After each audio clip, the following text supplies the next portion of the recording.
Elutego m na Volt 104.3 FM awuchigo m dịka otu nsi emenụ na ọkụkwa na alọ fọm ọbanti Chinazụ abịa ebe a nnọọ mụ na gị akpa nkata ka ụmụ nwanne tụkọ isi ọnụ tụpụsịa nnọọ ọkpụkpụ dị n'azụ were nke bara uru mere ife ebe a ka anyị na-anyụkọ mamịrị ọnụ dịka otu o si wee kwesị ịmago maka na anyụkọ mamịrị ọnụ ọgba ofufe ịmanụ ominu na anyị tikọta aka ọnụ na o nwere ife nya bụ ife anyị chọrọ ime anyị ama mmepụtanwu na-asị unu nnọọ n'Odenigbo maka na taa erutego m tata awuchigo m tata anọ bụ Wednesday 24th September na-asị unu deme ife ọbụla itinyere aka na ya aga ife ọbụla ishika ime nnọọ ya aga ana asị unu ka mụkwa down maka na ụwa anụwa abụrụ gịnị ụwa anụwa bụ slow and steady ọ bụrụ ebe ị gara agba speed ịgba speed ịdagbuo onwe gị n'ada ada ahụ ka ị chọrọ maka ịda anya bụ ada o nwere ike ịfịa gị arụ ikunite so ya ka o ji abụ mgbe niile na-asị na slow and steady jiri nwayọọ ifunu gị ebe a kọrọ ọka taa opuo next week ọ dịrọ possible adị m ekwudi okwu echi ana m ekwekwu next week ọ dịrọ possible so jiri ya nwayọọ nya bụ ife dị ọkụ ga-emechakwanụ jụọ oyi ike ga-agwụ gị afọ ga-eju gị so were ya nwayọọ kada ka ị nwee ike mee gịnị ka ị nwee ike lachanwu onye bụ ofe dị ọkụ na-asị gị nọ na-anabata gị officially n'Odenigbo na Volt 104.3 FM and yes anọ m live on YouTube right now jee join am live just gaa na Volt Odenigbo i join nwe m live ịghọtago isobanye m n'ife m na-eme na studio n'ụbọchị nke taa dịka otu ịmago na otu oshi adị na just nọ nke akpachara obere egwu na cheta azụ wee gwuo na ife nji maka ya wee bịa wepụta ya bụ cat out of the bag maka na ọ dị very important mara emi ya kịta achọrọ m keep unu guessing gasị kedu ife Aunty Chinazụ bụ wee maka ya wee bịa taa ọ bụ na ịchọrọ ịma topic a jebe na YouTube edego m ya na YouTube at least ịpụtazie kịta anụ mgbe ọ na nju epụta ọ mgbe egwu na-akpọzi at least nwetu idea ife nji maka ya wee bịa today so yes enwe m 8 people join go m live on YouTube na si unu daalụ ndị mụ na fanọ kịta anụ achị m unu daalụ so sinu m hi engage enu contribute unu engage the channel ịghọtago just inwe ike ịsakwa ajụjụ gị ebe a na YouTube ife ọbụla nji maka ya wee bịa ị ga-asanwu ya na YouTube mụ na onwe m agụpụtakwu ya live na studio ndị nọ n'ụlọ anụkwa onu gị mara afa gị subscribe kwa to your channel because ịma na ụwa bụ onye kwa aka nri aka nri akwa aka ekpe ghọtago aka nri kwa aka ekpe akwa aka nri such is life scratch ya my back scratch ya gị your back ọkwa ya bụ life is transactional ọ bụrụ sọsọ n'ife nwaanyị na nwoke ka a na-eme ife transaction mba life is gịnị generally transactional like ya ị ga-enye something to receive something gị nwa na onwe gị receive cheta na onye yi receive n'aka ya na-eche gịnị ka enyekwu ya something so hapụ okwu na-ekwube ya bụ okwu oye ete aka ọ just very few bụ ndị bụ gịnị ndị ọ ga-abụ ha nye gị ha dị eme expect ka inyefa back all very few people mana nke ahụ abụrụ okwu ka anyị ga gbachara obere egwu nọ nna cheta azụ gụọ na ife nji maka ya wee bịa today cheta na afọ mba Aunty Chinazụ Aunty ahụ na-agbara abịa nnọọ na oju ya isi maka na o nwere nke ọma bụ that aunty ya gbapụta ọjụ unu kedu ife ilo maka na uche onye adị njọ mụọ na onwe m chọkwala ịmụta achọrọ m ịma ife ibu n'uche ọ dị very important because na mmadụ adịghị amachi ife niile ihe de ijiri ofe ife na mmadụ anwụrọ ọ gịwa ka ọ ka alụ mma so na-asị unu jisie ike aga na ebe ọbụla maka na Igbo amaka ana ebe ọbụla ị na ọbụla onye Igbo anọrọ ebe a kọlọ ọsọ maka na ebe a ntịleti ndewo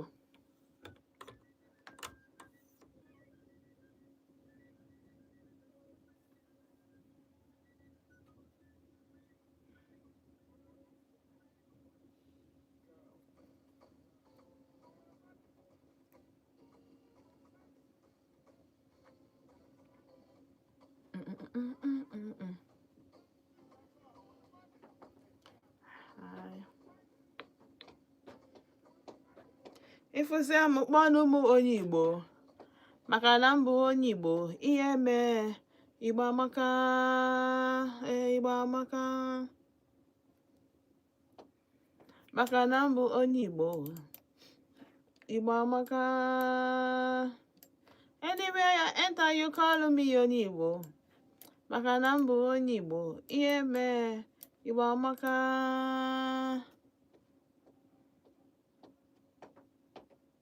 maka na mbụ onye Igbo Igbo amaka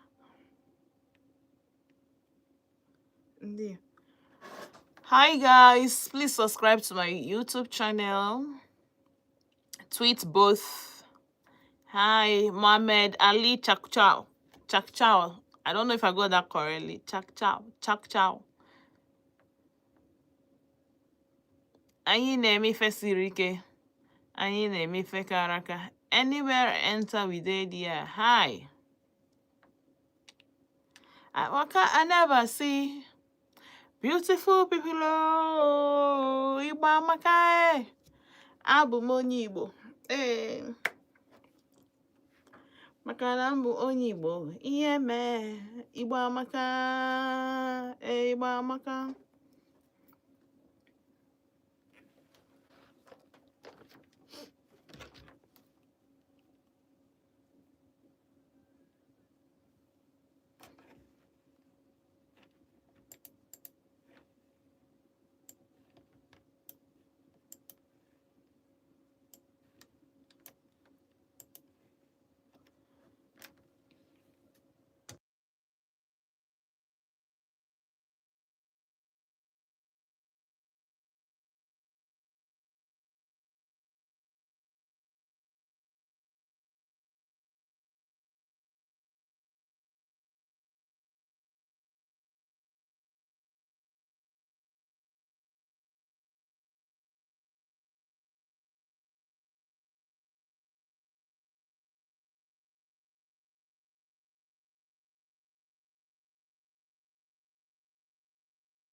104.3 FM na-asị unu nnọọ daalụ maka ndị bụ na ọkịta ka ha na-esonyela anyị daalụ so ị bịarọ late ịbịa n'oge so tata anyị ga na-akọ nnọọ m ga-ajụ ajụjụ ka m ga-ajụ nwere akụkọ nji maka ya wee bịa taa kama na ọ nwụ ihe m realize anyị na-eme I just na channel na one place anyị na underestimate whatever anyị adịghị enejere ya aha anya as not so important but tata achọrọ ịma ndị bụ na ha na-enejere anya as not very important onwe ndị bụ na ha na-ebi ndụ ha ya achọọ dị ma mana onwe ya realize taa wifu peace of mind onwe ihe dịka peace of mind akwa mmadụ ịnwụ mmiri tọgbọ iko ọnya wụ peace of mind n'Igbo ịnwụ mmiri tọgbọ iko ọnya wụ peace of mind in fact ajụ aka nkala iju unu kedu ife wụ peace of mind n'Igbo mana nsogbu adịrọ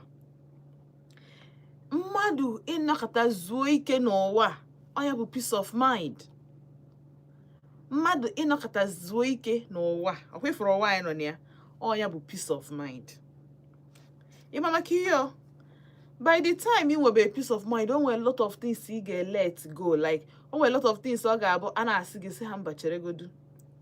A na-asị gị sị ha mba chere godu. 2, ọ bụrụ speed ka ị ga-eji na-dive into ihe. Ọ bụrụ ihe ọ na-agwa gị wim chaka ma ịmanye. Wim ị dịka diver. O nwere a lot of things ọ ga-abụ ifu na ọ ga-ewetelu gị nsogbu ga-ewetelu gị problem. Ya cost gị peace, udo na-achị na ndụ gị. Ime gịnị ịgbali ọsọ hapụ ya nnọọ gbateeli ya ọsọ aka mana tata achọrọ m igwu na ọ bụrụ sọsọ ife nwoke ma ọ na ife nwaanyị ka a na-enwe peace of mind ọ bụrụ sọsọ n'ife nwoke apụtasị ajụọ gị kịta kedu ife ịchọ esi na ịchọ peace of mind how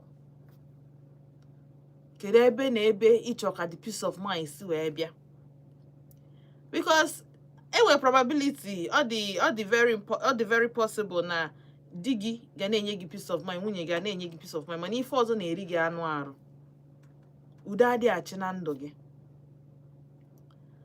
mana ife anyị realize bụ na ya amarọ that na those things na-adị enye anyị peace of mind na anyị ga-ahapụ nwe ụfọdụ n'ime nche nọ ife ụwa na ọ ga na-esegbu anyị so na anyị nwere choice today m chọrọ ịgwa gị that na ị nwere choice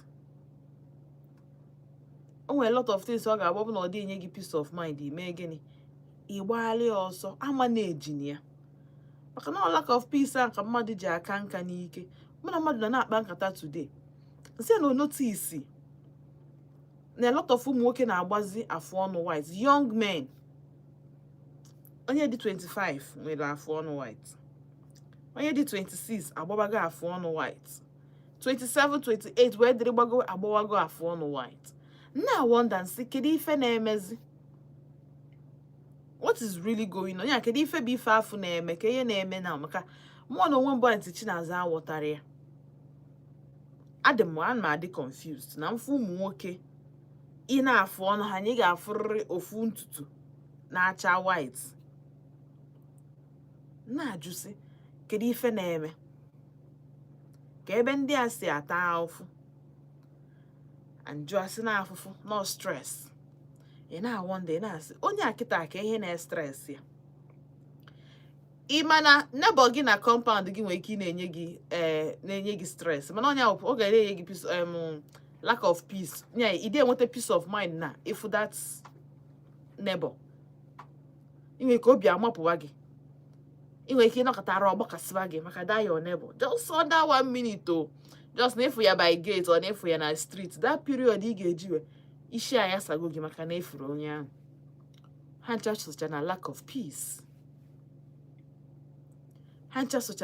peace o socha na ife na-eme ụmụ nwoke ụfọdụ ji eme gịnị ọgbọdụ ụmụ nwoke ụfọdụ a lot of ndị ọ ga afụkọtakwara m ihe nke a sị mba na ihe a bụ ifu m ga-enyere m aka nnọọ kọwa ka anyị kọwa kene ya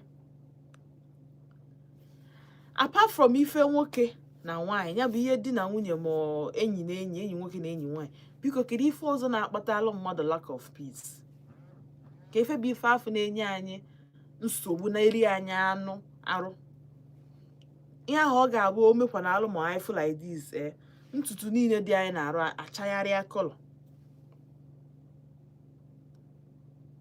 nwere ife dịka na folocom, nwere ihe dịka na betmark, nwere ihe dịka na otu aka.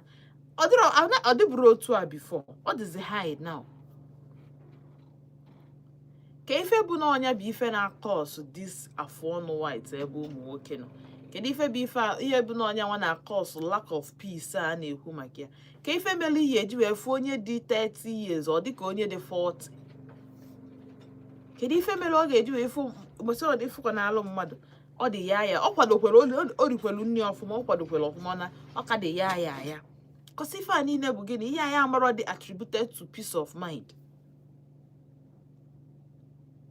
Inwe lack of peace, ma nwe peace of mind. So otu ị nọ na kedu ife ichelo bụ na ọnya bụ gịnị? Lack of peace na-ama nye gị peace of mind. Kpọọ m na 0706 048 5853 ma kpọọ na 0915 570 8347 n'ike nke aka gị, or let me say n'uche gị, maka na ebe a uche onye adị njọ. Kedu ife bụ ife ahụ na-evutelu gị lack of peace, na-adị enye gị peace of mind? Hello. Ka ime? Ya bakwa olu gị ka afa gị na ebe isi akpọ m. Ka anyị gbakọọ n'ebe anyị nọ na-agbakọ tie okwu ọnụ ka a mara mgbe enwe ihe anyị ga na-aghọta na mgbede. Apapa m nwanne m nwoke anwụ ezi m independent layout mesịrị unu tata. Na ntiche n'azụ ihe na-ebutere mmadụ enwe peace of mind. Nke mbụ, enwe ajọ ndụ ị ga-ebi, wepụ udo n'ime ndụ gị. Maka ajọ ndụ na-ebutere mmadụ na ọma nwa udo. Enwere ihe ọjọọ ị ga-eme kịta, ị ga-ejikwa ego, mana ị ga-afụ na udo adịrọ na ndụ gị. Ị ga-enwekwa ihe niile ị chọrọ, ndị ihe nke nweta nke ụwa ga-ezu gị arụ, mana ị ga-afụ na udo adịrọ n'ime ndụ gị. Ihe ọzọkwa bụ na amara Chineke sokwe. Maka onye ọbụla amara Chineke nwere ọtụtụ ihe kwesịrị ị na-enye gị nsogbu n'ụwa. Maka ịma Chineke na-enyere mmadụ aka ọ mara n'ụwa abụrụ ebe obibi, na anyị bịara afịa, na anyị zụchi afịa, na anyị ga-eme gịnị? Anyị ga-ana. Ma mgbe ọbụla mmadụ amara Chineke, echiche obi ya niile, ihe niile ọ na-eche n'ụwa bụ ihe ọ ga-enweta n'ụwa, ihe nweta ọ ga-enweta n'ụwa. Ọ ya ga-eme onwe ike itinye aka n'ihe ọjọọ dị iche iche ka o nwee ike ime gịnị? Inweta ihe ọ chọrọ inweta, ka a mara ya. Mgbe o mechaziri ihe a niile, oge ikpeazụ o bido zụtawazuo onwe ya ụta. Ọtụtụ bụ ndụ ha ebiri nwere ike ịkpatara ha ọya ime arụ, nke bụ na ọ ga-anọzi ịfụkwa ya na arụ dị ya mma, ọ na-aga, mana enwere ihe ọ na-apatụrụ n'ime ya, ndị a bụ ihe na-anapụ udo n'ime ndụ ya. Ọ nke a ihe m nwere itinye. Ezi Imo onye nke m, Tatarizing, ana m ekene nna anyị ukwu echefukwa gị. Asị m ụbọchị tata mara anyị mma. Ndị nkene ma ndị m ekene, Jehova wara anyị ọjị. Daalụ. Daalụ sọ. Daalụ. 0706 048 5853 ma kpọọ na 0915 570 8347. Cheta na ihe anyị na-ekwu maka ya bụ kedu ife na-akọs stress a, aside from ife nwoke na nwaanyị. Kedu ife bụ ife afụ na-akpatala ụmụ nwoke a lot of stress, ife na-akpata lack of peace, ife na-akpata ịfụ mmadụ ọ dị ya mana onye andres ọfụma o riri nri. Kedu ife bụ ife afụ? So ka anyị tinye aka n'iya, because I notice go m today that is an above na ha ncha nwegbadoro gịnị afụ ọnụ white. Ọ na-enye m nsogbu. Ha ncha nwegbadoro afụ ọnụ white. How? Hello. Good evening. Ka ime? No. Anyị ebidokwa o. Daalụ sọ. Oh, no. No, eze nwata. No.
Dalo so.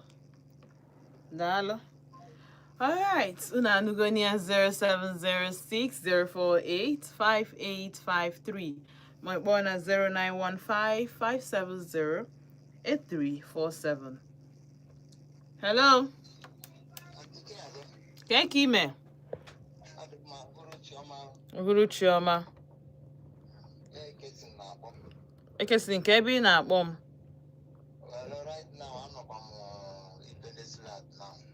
Okay. Daalụ sọ.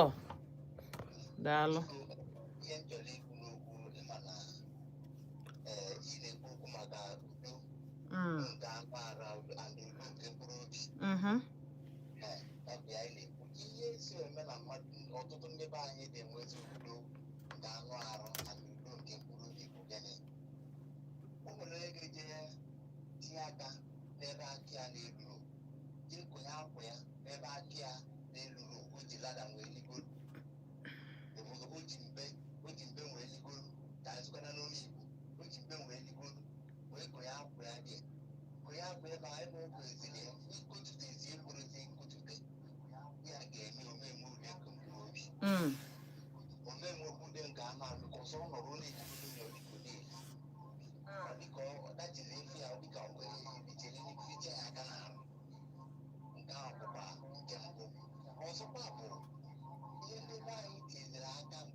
Ewo. biko kpọọ m n'oge ka anyị cheta ya o ka anyị wishie gị ebe a daalụ sọ daalụ. Alright, onye na-eme birthday ndị na-emekwa tata na-ewish unu happy birthday ịghọtago ndị na-eme tata na-ewish happy birthday dena ndị na-eme echi cheta nke unu kpọọ m n'oge ka unu gwa m na na-eme birthday ka anyị wish unu happy birthday ebe. Hello, ka ime ka imekwanụ ka afọ gị na ebe isi abụọ m ọnụkwube nnọọ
daalụ sọ. Alright, 0706-048-5853 ma ị nọrọ na 0917-570-8347 na-ajụ tata kedu ife iche na ọnya bụ ife na-eri ndị mmadụ alụ, kedu ife bụ ife afọ na-eteki peace from ndị mmadụ even though na onye ahụ na-eri nri na-eyi ezigbo akwa ma na-efi ya maka na-adị nkịrịnka then ụmụ nwoke ndị nke na-agba afụ ọnụ white ashino stress or something ife na stress and you want stress like that to the extent na your body be a change but onya bụ na o werubego your peace o wepụbego udo dị na ndụ gị kedu ife bụ ife afụ nwere ike ịkọsụ peace of mind mmadụ udo na-achị na ndụ mmadụ. Hello, Ruru Chioma ka ime kafa gị tantalizing nnọọ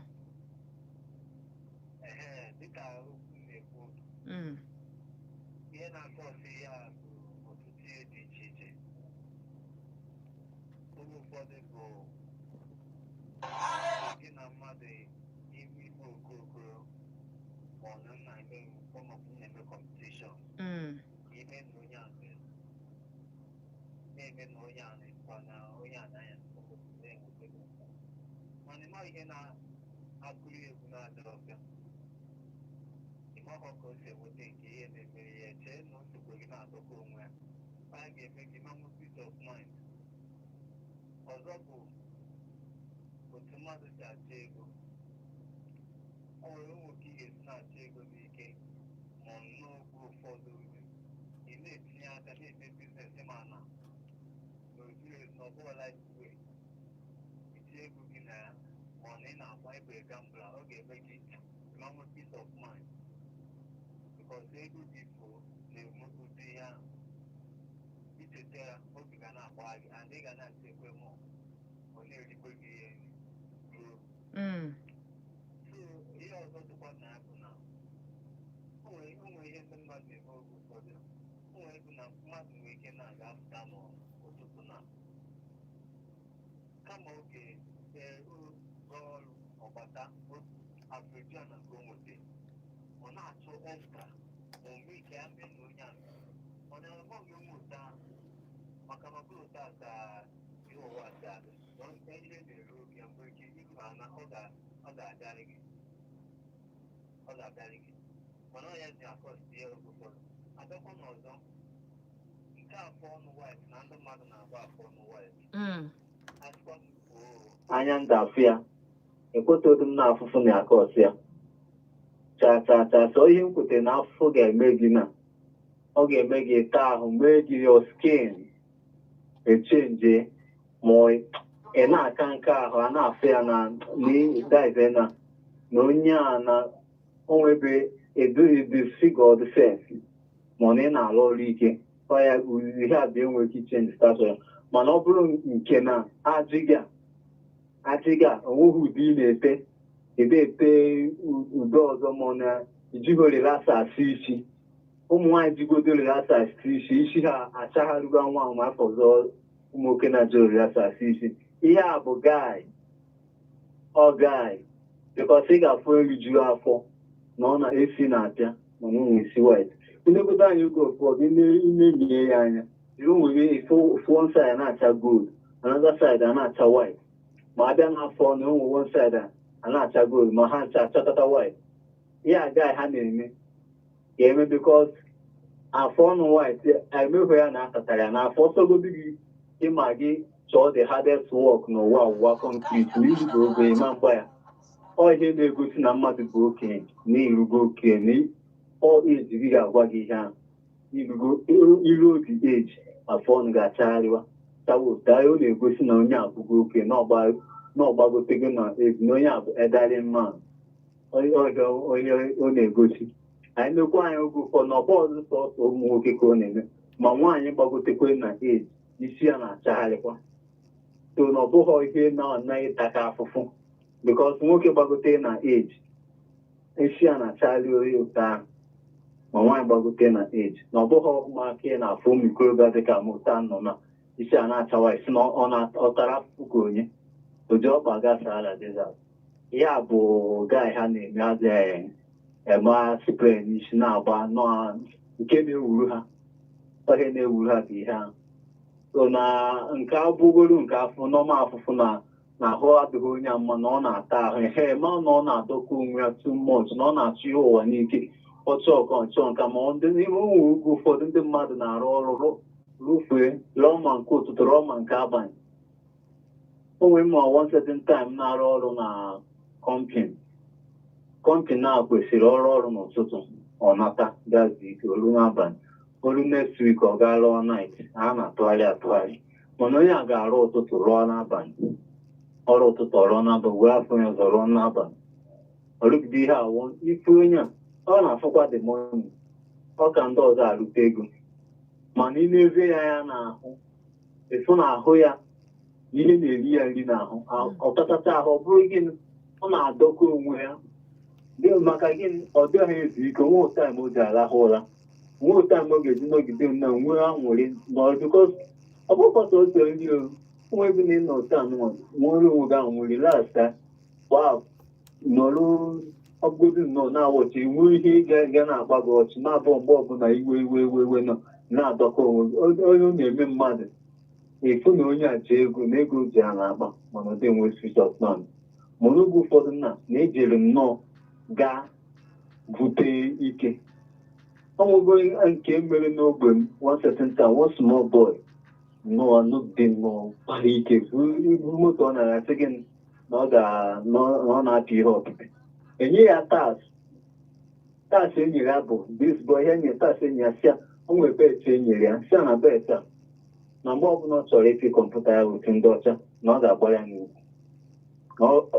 na ọ ga-echa ya oyifi ya kosi ya na ọ ga na-eri beans everyday and oliwe na-eriche na ya rifodo nwa obere ya ka ọ na-eme everyday ọ dị echesi ya olu n'abalị ofu ụbọchị o nwetaghị ọgwụ ahụ na one shop ebe ọbụla ọfụ onye a dịka ya si eri ụta na ya ife ụdị ego ọ na-acha na aja akwụ ya ka ịma ka ọ chetara ya ọ ga-akwụọ ya ifu ka Chukwu sere mmadụ ifu ụbọchị ka ọ gachara nnọọ nwụcha mmanya ịmago ugwu nwaanyị cha mmanya bata n'ụlọ iwe bụ ise nke o gotekwa mgbe ahụ ọ ji natakwa iwe amụ nke iriwe ya ocheta ozu ma o richee ya olu n'abalị okwesị bet ahụ ama na bet ahụ na-ekwesị bụ agwụ olu n'abalị ọwụwa agwụ gaa like this so that doesn't feel so nri ahụ from first to this time that afọ ya afọ ụta ka onye asị nwụọ live ụta ka onye asị nwụọ so udo ndị ahụ na ị ga na-afụ ya o ji ego mana mgbọchi ọ na-alụ ngwu taasị ha gwara ya ọmanwe peace of mind o ji ga na-agbagharị o chetakwa ihe a na ọnwụgozi na onwe ebe ọ na-aga chidinewọchi na ya ka agbapụkwado egotekwa ihe a ka ya nwekwe ka obi wee jee ya oyi so ya ga-eme mmadụ oge ụfọdụ ka ọma o ji ego mana ọma nwe peace of mind so ya nwa ma ọ bụghị nke afọ ọnụ bụ na ọhịa emetere na gas ngwa na ọ na-ekene onye ọbụla ma ezi nọ ma ọnwa anwụ ma ofu nwa na oje ngwa ka ọ dị. Daalụ sọ. Daalụ. Alright, unu anụgo ni anụ. Well, achọkwara m ịjụ ya that na aba afụfụ ya echenji nwe color skin mmadụ.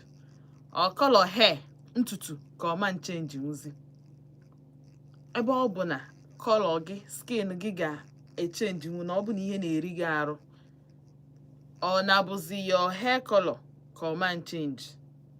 Kpọọ m na 07060485853 wee kpọọ na 09155708347. Anyị na-akọwa kedu ife kpatara ụmụ nwoke most of ụmụ nwoke kịta ji agbazi afụ ọnụ white afụfụ ọ ga-abụ afụfụ kedu ife na-ewelu stress na-ewelu peace of mind mmadụ. Hello. Ka ime ndekwa mma o ka afọ gị na ebe isi akpọ m. James nnọọ. Ndewo.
Daalụ sọ.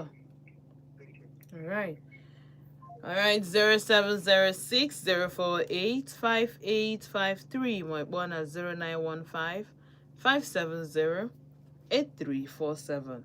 Hello. Ka ime? Adị ma biko winite onu gị ama m ihe voice gị adịrọ clear. Okay, Justice, kezi eme onu gị arụ adịkwa? Weda nke a aghọtara m. Anyị dị mma, anyị dị oyi.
igote ihe na shop na a na-agakọta ihe na tebụl igote ihe itinye ego na itinye ya ya na prepan itinye ya itinye ego mmanụ mmanya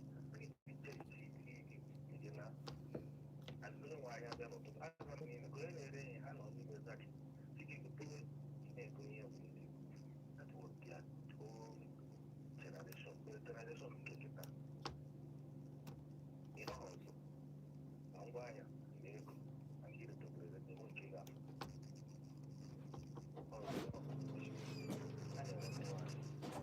ihe na-eketa bụ ihe na-eme bifo nna nna ya bụ oke na-akwụ onye nke na-aga ụlọ na alaba na-adọ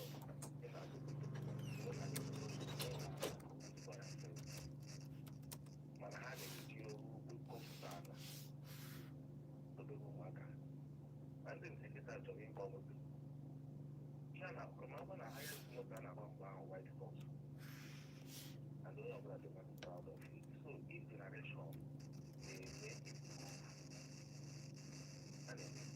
ịga na ihe a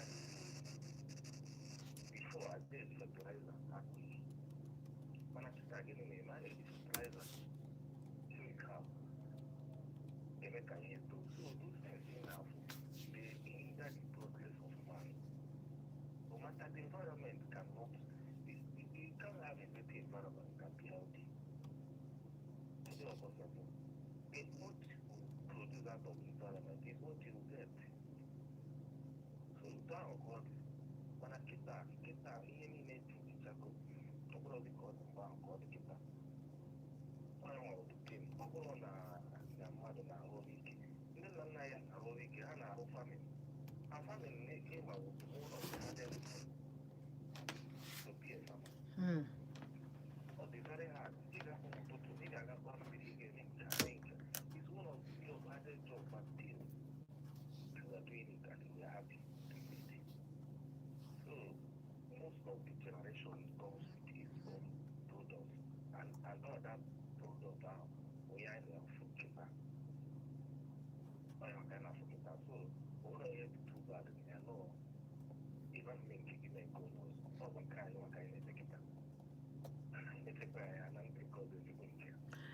mana justice icheha na ọ dị abnormal that na mmadụ ga-adị that age isi awọ adịghị ya n'isi normally isi awọ eji ama nka ifili ha na ọ dị abnormal ifili na ọ dị okay just because of the generation anọ na ya ka ifili na o nwere something wrong this generation na-eme kpatalụ ya bụ ife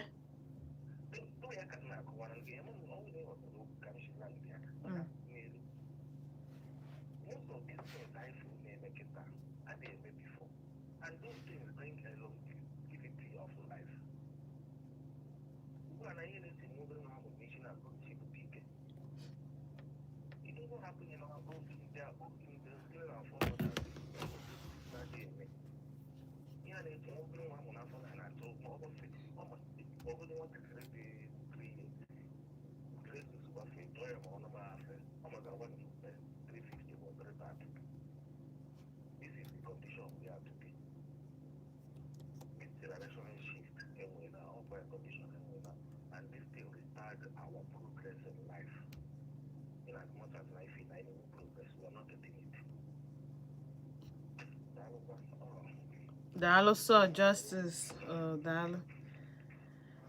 All right, 0706-048-5853. My one at 0915-570-8347. Kedu ife na ife bụ n'ọnya bụ ife na-akọ ọsụ ife ụmụ nwoke ji agba alụ afọ ọnụ white. Kedu ụdị lack of peace o nwere ike bụ? Hello. Mama G, no.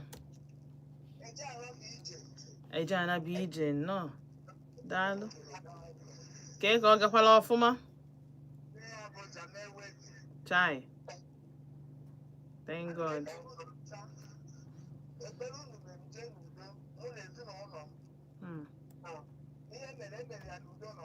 Thank God.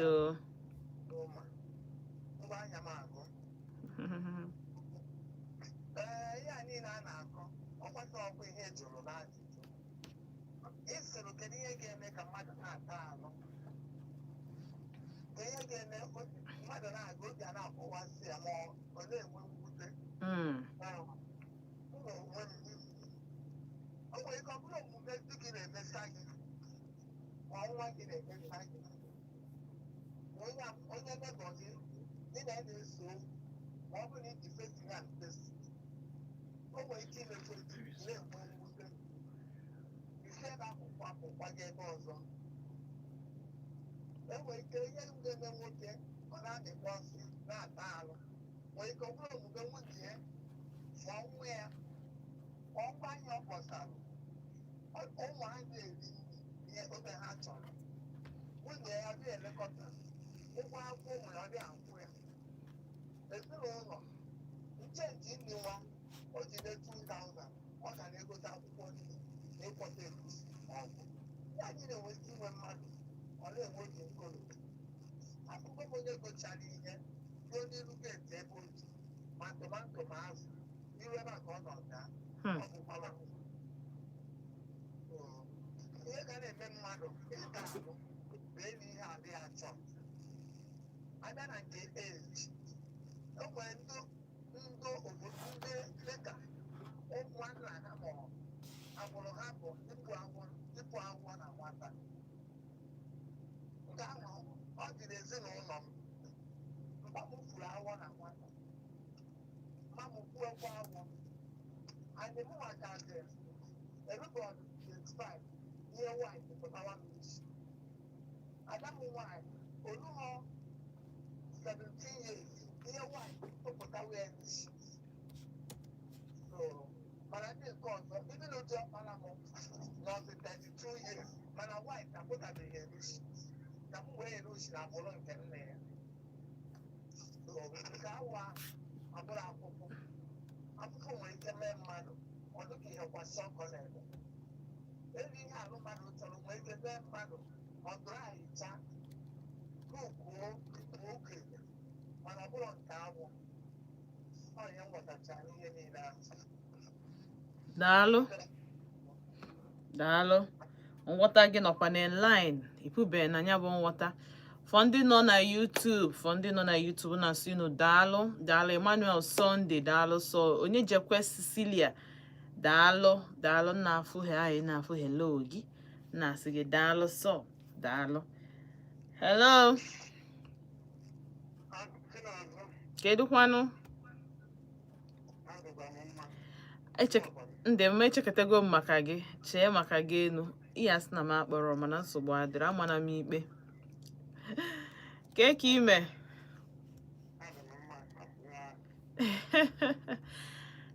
kee maka anya gị thank God daalụ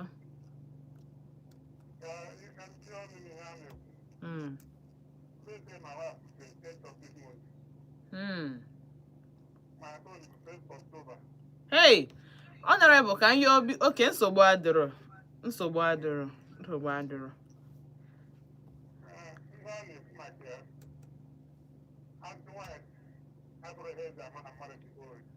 okay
ịwa ya n'ihe gbasara Chineke wee chukwu ụzọ n'ihe ọ bụla ị na-eme onye ahụ ga-adị tụrụ ụfọdụ bụ nka na-eme ụfọdụ bụ ha si ọ dị na nwoke ọ dị na nwaanyị ejiwezi ajụ nwaanyị si ama na mmadụ bụ okenye ị ga-abụ ụmụaka isi ezu ọgba ndị ajụ egwuregwu ya ajụ nwaanyị ifo onye isi ezu na onwere ụmụ mkpụrụ ajụ nwaanyị eziokwu another one bụkwa artificial ihe anyị na-eri kịta eji fertilizer ajaneti ebe ahụ bụ ihe na-eme kịta kazi njọ ma fruits a na-eri ma ihe oriri niile a na-eri eji ụmụ fertilizer na ihe niile kemikal niile na-ekuru ọbụ bụ problem enwe n'ụwa and ihe eji eme datị bụ maka oge ọchịchọ onye ọbụla chọrọ igbu ozu ihe ọ na-eme enwere onye chọrọ ka ọ daa ụja onye ọbụla ntọwa iru Chineke ka ama n'ụwa ga-ezute anyị ana m ekele ndị otu anyị niile ndị vote express vote Odenigbo ana m itazi long it has enwere m efe achọ ọkwa n'isi efe m akụkụ adịrọ ngwa chukwu gozie unu daalụ daalụ ọ nere bụ ọ bụrụkwa na ya chọrọ ịjụ ese gị and last week ajụ m ese gị ma ese mama G sef adị m happy na arụ dịchasị unu niile o nwere ife ọzọ anyị na-ekpe ekpere ebe abụrụ gịnị arụ isi ike and ama m na life a onye ọbụla na-agba isi onwe ya onye ọbụla na-ahọsụ onye ọbụla na-agbasi mbọ ike if not afọ ama mfu nke ọ ga-eri afọ ama mfu nke ọ ga-eri ife shiri ike kịta so o nwere onye ama n'anya ikpe nakwa nke ife ọ na mana nsogbu adịrọ. Hello ka ime good evening ka afọ gị na ebe isi akpọ m Amaka nnọọ gaa n'iru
daalụ sọ daalụ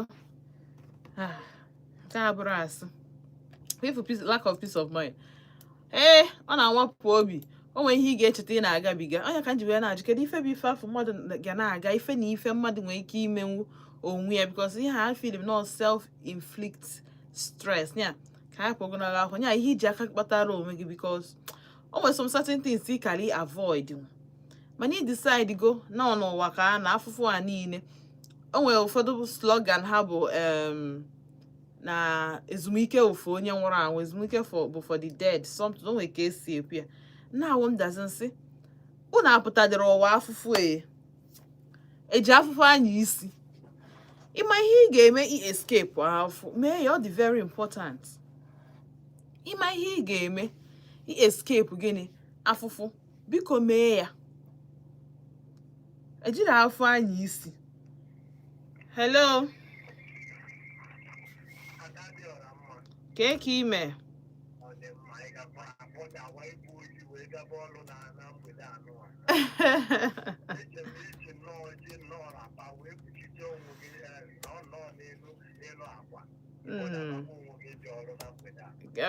ma hapụzikwa n'unu onwekwa ife ụra daalụ sọ daalụ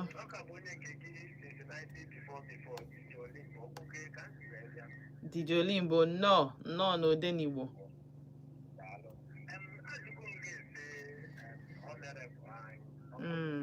Echetara m ọ dịka ebe Mọnde.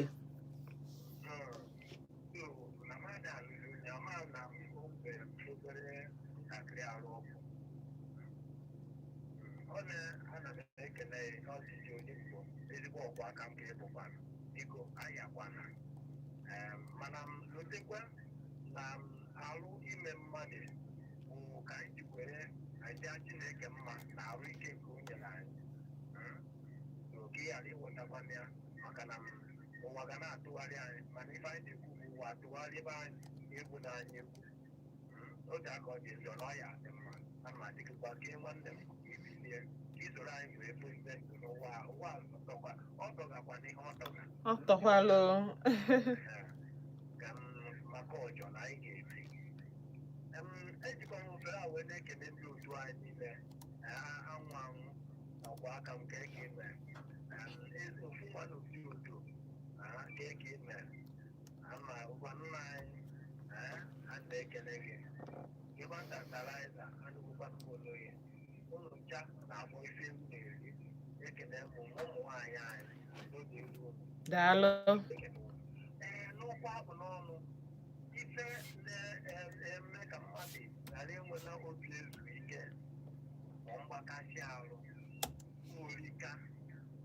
orika n'ụwa nke mbụ nwoke nụọ nwaanyị nụọ enwee ife bekee kpọrọ 2 years 3 years 4 years 5 years 10 years barrenness ọ na-epụta mgbakasị arụ enwere ike fụ ọbụna nwanne maọbụ enyi ofu enyi gịnị ya nụkọ nwaanyị ọrụ ma onye gịnị ya nụkọ nwaanyị ọbụna nwunye amụgo nwa udo na-ejezi akwata mmiri na agba ọgụ ọbụna nke ga-atụrụ atụ mụrụ amụ ọ na-ebute mgbakasị ahụ ọ bụrụ na ị na-anya na akpa gị ifuru ife ihe eri maọbụ ị na-anya ọbụna isi ọwụwa na-awa gị ka ịgwa n'ego ihe esi wee gote paracetamol ịgha n'aka ndị n'ogbe ịgha n'aka ebe n'ogbe ọ na-ebute mgbakasị ahụ ị na-anya ọbụna ndị ọgbọ gị na-agafezi gị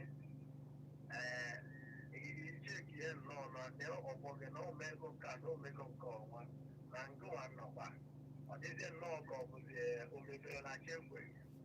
omebere na chekwe na-agbakasị arụ rinne ọ bụrụ na ọrụ ị na-alụ ma afọ ị na-azụ ịpụta na chọpụ nwere ebe ịfụ oge ọbụla ndị afịa ndị ọrụ a na-ajọ ya ọ na-ebute mgbakasị arụ nwaanyị tolite afro dị ọgbụ ya na-agaba nnọọ elu di nyenwa na ọ na-eme ajabi onye nke ajabi onye nke ajabi onye nke ajabi onweghị onye bịa na nke ọdị ụwa m pụta ọ bụ nke m ka njọ ụwa nke m ka kwa njọ ọnọgide obutere ya mgbakasị arụ ghọtago nwoke nnọọ ọnọcha nnọọ n'ụwa ọ bụ nnọọ na mmiri arụ na-aya ndị maọbụ nne ya maọbụ onye o nwere ike inye n'aka ọ bụ na onye nwere mmadụ aka ọ na-ebute mgbakasị arụ ife na-ebute mgbakasị arụ akụkọ ya na ọ bụ ndị nka n'ụba anyị ọ sị na ọ gaghalụ mana maka mmadụ ibu ahụhọ n'isi ajị na-agba nwaanyị nke afọ na-agba agbụrụ ghọtago ọ na-adị ife ndị bekee bọbụ na kịta ọgụ ọ na-abụ agbụrụ ọ na-abụ ọbụ na agbụrụ nke a mecha ọbụ na nnaba ụda bikos ọgụ ndị bekee si that the plant is the heritage attribute of the plant na nzukene bekee na iri ọmụgwọ akwụkwọ Ili ọkwa.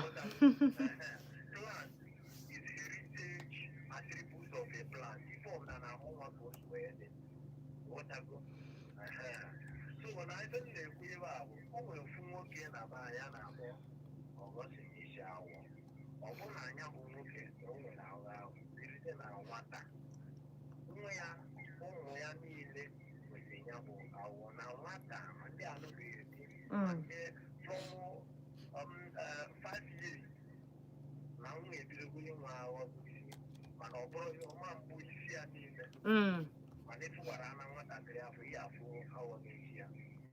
O nwere one guy ebe 52 years now. Ọ bata ọrụ kapịnta ka ọ na-arụ n'ọnịcha ụbọchị ebe last month ọ bata.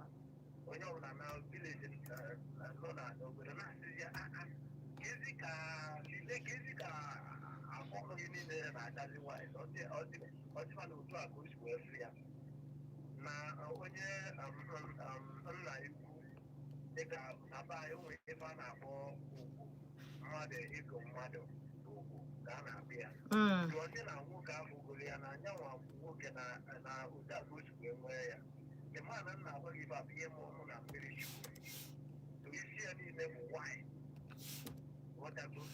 ya niile bụ pure wine nke a bụrụ dị nke ka onye isi ofu mkpụrụ ụgbọ blak nọ ya ghọtago tu o wee bụrụ ya ife a na-abụ na agbụrụ ka ọ na-eze ka o si wee na-abịa ghọtago ana m ekele ndị be anyị isie n'ike igbo bụ igbo ọ bụrụ na ị nọ n'ụzọ isikwa ike jee nwayọ gbaba n'ihi anaghị ọ bụrụ na ịṅụ mmanya anya na moto ị na-anya moto aṅụ na mmanya maka ize abịagokwa ndị be anyị otu ụlọ obi na ndị nwayọ chụba anya bụ ife nanye na mmiri na onye ọbụla chikwuzi na ọ ga-abụ ọgaranya ga-abụ ọgaranya agbakarịa m mbọ ego nni inweta ego ọgaranya si na chi nọ ndị be anyị onye chukwu ya emere ebere ka ọ ga-emere ebere ka ọ ragode m n'ọfụ ka ndị ji olugo ji uke na chi na chi chi narị m ka ọ dị. Daalụ sọ. Daalụ. 07060485853 but mana ka anyị jegodo zụchara obere afịa nnachieta azụ ka m mepekwa phone line mana ọ bụ na ijiri online anyị ọ bụ na ị chọrọ itinye ọnụ n'ife anyị na-ekwu kpọọ na 07060485853 ma kpọọ na 09155708347. cheta na ị ga-akpọnwụ mgbe nna chetara azụ aga n'ebe ọbụla ịnọ na Volt 104.3 FM afọ mba ntụchi na-azụ kịta bụ oge ndị Igbo anyị na-akpọ Odenigbo ma ya emechabe anyị na-anacheta azụ just ka anyị zụchara obere afịa here and there kpọchara obere egwu here and there anyị na-chetakwa azụ ndewo.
Anachetago maazụ na Volt 104.3 FM afambanti Chinazọ ị na-ege Odenigbo na-abịalụ gị Monday to Friday na ọkụkwa na-alụ fọm na ga-anọrọ ebe a till 6 dịka otu anyị ga-esi wee mekịta. Ọ bụ na ịbụ onye izizi na ya bụ the first time ị na-ege Odenigbo, welcome o, daalụ sọ. Ọ dịrị izi ife anyị na-eme ebe a bụrụ ife ụmụaka ka anyị na-eme. Anyị just na-enebanye anya otu o si gbasata gị, gbasata mụ, gbasatakwala onye ọbụla nọ n'akụ gị. Ọ bụrụ na ị nọbụ ebe a before, ya bụ ịbụ a regular listener, nna asị gị daalụ, gị kacha m ọfụma. Ọ bụrụ na ị na-ege wee na-akpọ kọl na enunu nka na-ekpufuru gị okpu na ngụ a na-eme ọfụma, ka Chukwu gọzichaa unu. Ma ndị na-ege m ntị mana fadị ajoin, nsogbu adịrọ, o nwere ife ome, ofu ife ahụ ka anyị na-emekwa. Ife mma bụ gịnị?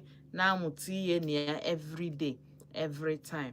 N'ụbọchị nketa ajụjụ njọ bụ, a lot of men enotisgo m na-agba afụ ọnụ, ma boys, ọ bụrụ this one men, ma boys na-agba afụ ọnụ white. Ọ dị so bad that na ị ga-afụ nwatakịrị dị 25 years, dị 26 years, afụ ọnụ white apụtabago. Ị ga-afụrịrị a strand, ị ga-afụrịrị ofu mkpụrụ ma ọ ịbụọ. Mgbe ọ dịrị otu a. Mana notice me realize him today na lack of peace ọ bụrụ ọsọ afọ ya, ọ bụrụ na mmadụ na-eje ọrụ abata. Ihe na-eje ọrụ na-abata nwee peace of mind. Ị nwere ike na ọ na-amada marriage nwee peace of, in fact ife niile ị na-eme ị na-enwe peace of, mana o nwee ndị bụ na ha nwee peace of mind n'ọrụ, ha nwee peace of mind n'ụlọ based on their partner, mana o nwere ife ọzọ na-erife anụ arụ. We mepe phone line na say can know from you people, because the truth is that mụ na onwe m bịakwa na-enejelu ndị nke m anya na-asị chai na ndị nke m ga na-agabigakwa ihe ndị a mọ nkụ ka m mepe nekene ka nnụ kedu ife na ife bụ ife afụ nwee ike itinye mmadụ n'ụdị ọnọdụ ahụ. Afụfụ, stress, lack of peace, ọ na-eme gị ọ na-analụ gị something n'arụ, ọ na-analụ gị kọla alụ gị, ọ na-echenji kọla afụ ọnụ gị, ọ na-eme gị na-ata arụ, a na-eri nri ọ dịka ọ na-adị eri, eyi akwa ọ dịka ọ na-eyiri ezigbo akwa. Kedu ụdị ife bụ ife afụ nwee ike ịnapụ nwa mmadụ peace of mind ya like that? Kpọọ m na 0706 048 5853 ma kpọọ na 0915 570 8347. Ụbọchị na-emezi kwarapụ, time adịrọzi, oge adịrọ, so kịta ka ị nwee ohere ịkpọ m ka mmalụ ife bụ ife afụ mmadụ nwee ike ị na-eme na-anarị ya peace of mind ya. Hello?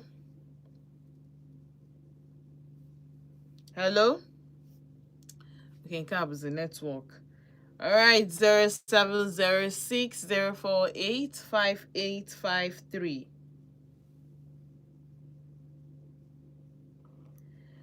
Hello? Hello. Nnenna, kekwan? How do you man? Good evening. Ka ebe ị na-akpọ m kịta? Well, my brother, my sister. Nye m location gị, ka ebe ị nọ?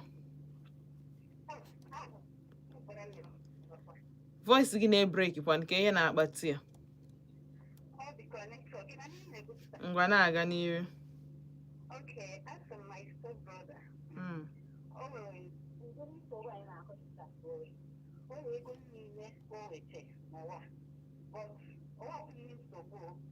Family problem. But that's the other problem with that. But if you are not, what is but if you are, don't you go down for now, that can be okay. Yeah. That's the problem. I was something to do with my brother. If you are fine, I don't need to come to the college. Connect to you, but have another person from somewhere.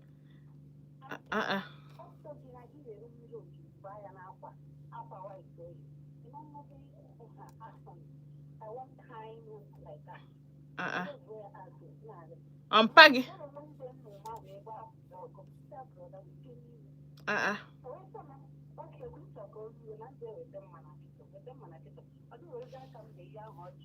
Intro you know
All right. Daalụ sọ. Daalụ. Nwanne gị nwoke ahụ enidikwara ije jụọ ese malụ na onwe onye nọ na your family dịbe otu a mebi na ọnya ka ọ lọrọ ụwa ọnya ka ọ nataluchi ịmalụ na ọnya ka oyi because ihe adịrọ normal my sister ka mụ na gị nene ya ọfụma na ọ dịrọ normal ke ka ihe onye ọzọ ga-esi na-eri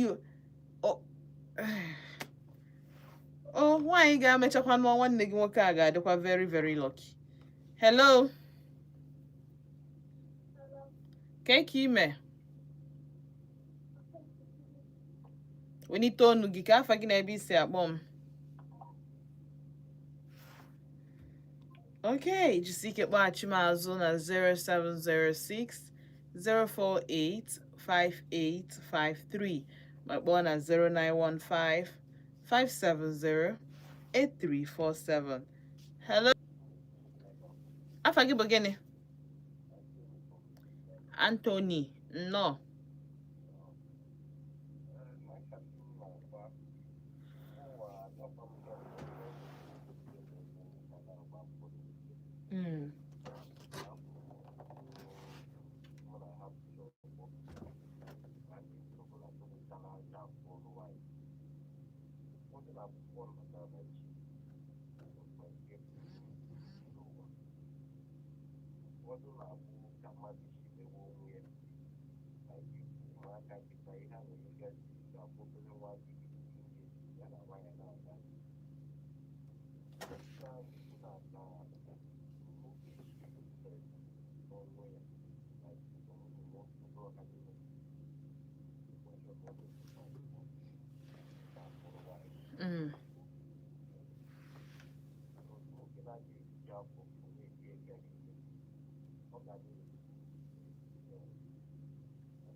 Okay, daalụ sọ.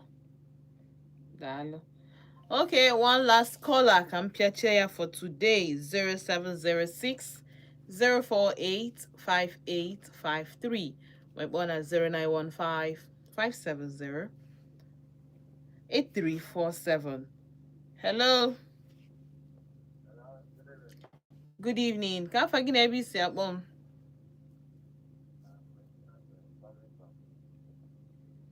Emmanuel. Ka ebe isi n'isi akpọ m?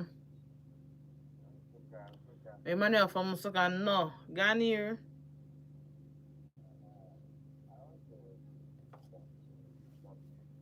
Gaa n'ihu.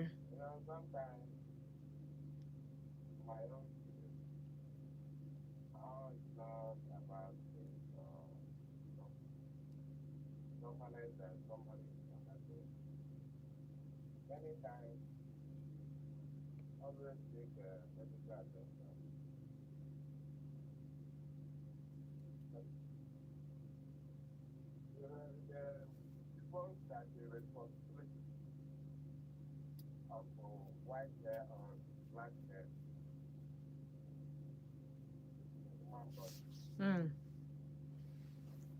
So my own is outside. Okay. You also know that each of the heritage was very not about there's a lot of things that come from. But we know there is food that are part of the white man. We all know that. Okay. So for my own conclusion, some of my brothers that normally operated them from areas of African culture that carry some certain things into their mind, the responsibility that even supposed to be there. So they should learn how to withdraw themselves from certain things. That's how they want to. Emmanuel ọkwa ịbụ onye Igbo Yeah. mana ị chọghị ịsụ Igbo nsogbu adịrọ daalụ sọ daalụ and Emmanuel ga-abụ my last caller for today but ka anyị na-ekwu ya nwere onye kwutere okwu ịkwụ landlord gị ụgwọ na-enye gị peace of mind rent gị ma expire iwe hapụ ịkwụ ụgwọ o nwere onye kwuru na ọ na-ewepụ peace dị n'ime gị ịkwụọ landlord gị ụgwọ inwee peace of mind ịlalụwa ụlọ ọfụma with your 2 eyes closed o nwere onye kwuru ya o nwere onye kwuru okwu na mmadụ na-arụ ọrụ ọfụma n'ọfịs ịghọtago na ọ na-enye gị peace of mind ịnọla at peace with ndị niile nọ n'ọfịs ka ọ na-enye peace of mind o nwere onye kwuru okwu na gị na ụmụ nwanne gị nọ n'udo na ọ na-enye peace of mind ọ na-enye peace of mind isi awọ kwesịrị ịbịa na nka ọ bụrụ ya kwesịrị witness na our young age at least ijebeze ihe dịka 40 mana 30 ekwesịrị inwe any business 35 ekwesịrị inwe any business with isi awọ mana Chineke na ga-emela anyị ebere ama m ihe na-akpata mana ife ọbụla na-akpata Chineke ga-ewezugala anyị maka na nka ife eji amụ ya bụ isi awọ kechi ile bụrụ ụbọchị ọzọ mụ na unu ga-anọ na Volt 104.3 FM afa mba ntị Chinazọ na-asị unu ndeje onye mara asụ sụọ n'ikwu onye amaghị asụ sụọ naanị agbacha egwu ọ na-anụ ukwu agbacha ọsọ ọgụọma ya oriri ama ebu na-eji ibi ụgwọ na-asị unu daalụnụ ka emesịa. Bye guys. Bye.